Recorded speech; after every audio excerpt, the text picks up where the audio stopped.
Good evening, ladies and gentlemen. Thank you for joining me today.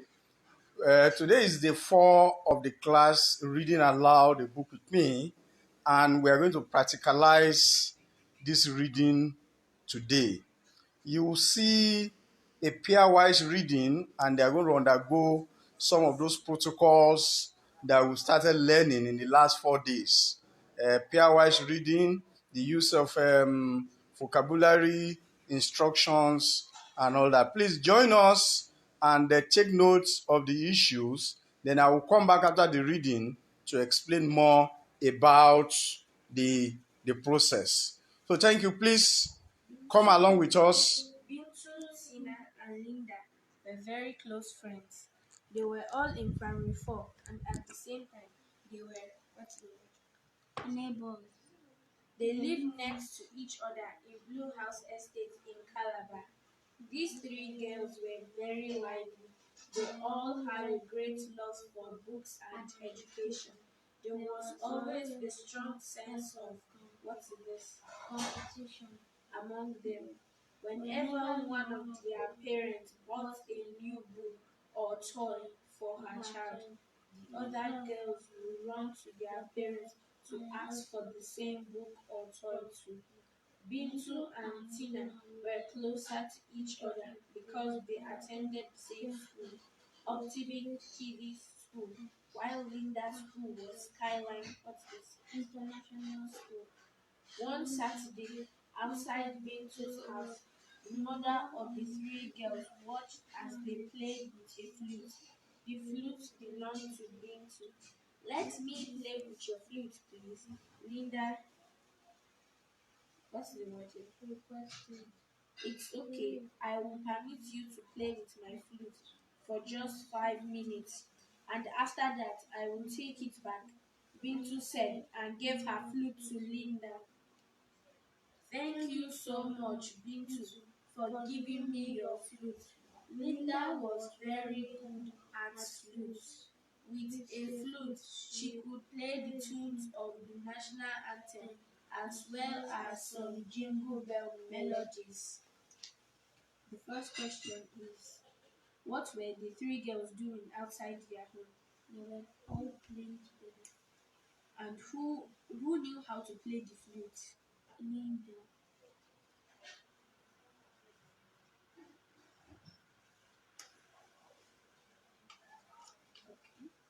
Can you summarize the passage? The passage was, in conclusion, the passage was all about friendship and know why you should take one of the other, boast have have a friend to rely on. What are the moral lessons you learned from the story? Not to boast and not to think that you're better than everybody. Okay, I hope that when you get home you read the whole book. Yes. Thank you. Now, you have practically seen what we were trying to demonstrate here. You've seen a practical reading, and a lot of those suggestions that I made in the first 3 days were clearly seen in that reading. What they did was reading aloud, and they practically used our example of pairwise reading. In that pairwise reading, it came out clearly that one was reading while the other one was also mimicking the reading process. And in that same process, it was very clear that when the reader got to a place where she found some very difficult words to be pronounced by the person she was reading with, she now paused and asked, "Can you pronounce that word?" So in doing that, like I said in the first 3 days of doing this reading aloud program, it enabled that reader to know how to pronounce words and also to identify some vocabularies that he can then work on. After the reading, for instance, they can then take a dictionary to be able to look at some of those words. And we also saw that before they started, they were able to share the story. What is the story all about? So the person reading, the lady reading for the boy was able to tell him the title of the story and the title of the book so that he understands the book. And when they also finished, he was able to evaluate the reading by asking him, what morals did you learn from this? And also asking some questions. What were the characters saying, and what did you learn in that process? So the more we do this with our children, either at home or in school, the better reader they become. And just like we said, if we continue to do this, then we are reducing learning poverty in our community, in line with the definition of learning poverty by the World Bank. The boy that the lady was reading to is about 9 years old, and that is telling us that we can then use this process now to begin to measure in line with the World Bank that 10-year-old should be able to read and comprehend a simple story.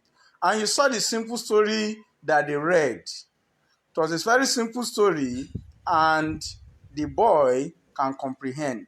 What we are going to do now is putting some research concept into this. We are going to develop a Likert scale that we can use to rate and rank the reading process, so that we can have the baseline of this reading now, because we are bringing some monitoring and evaluation into all this reading process. We will be able to determine the baseline to know what percentage did this boy start from. After 5 or 6 reading process, we can then assess and know what percentage the boy had got to. And if we do this more in our schools, we will be able to rank the reading process. So, ladies and gentlemen, that is how far we can go today. Now we are bringing all these processes together.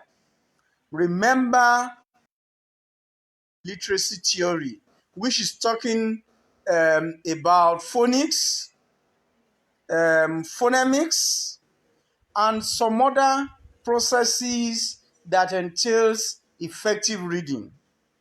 Remember the steps of reading, the approaches of reading, and that is what we are practically demonstrated today through that reading process.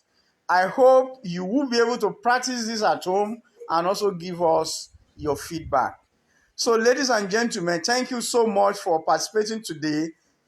Thank you so much, my friend, Madam Mary Ogugua from Anambra, Adeya Taiwo from Ijebu-Ode, Kábíyèsí Ọba Banjo of Ijebu-Ode, thank you so much. My friend Kemi Popoola, thank you. And also my colleague and my friend Adewale Balogun, thank you for participating today. I hope that you also help us to demonstrate and practicalize this in your homes, so that jointly we can improve literacy in Nigeria, we can improve literacy practices, and we can reduce learning poverty in the country. Until I come your way again tomorrow by 5:30, I remain your friend, initiator of Read Aloud, a book with me, Kabiru Abbas. Thank you and have a nice evening. Bye.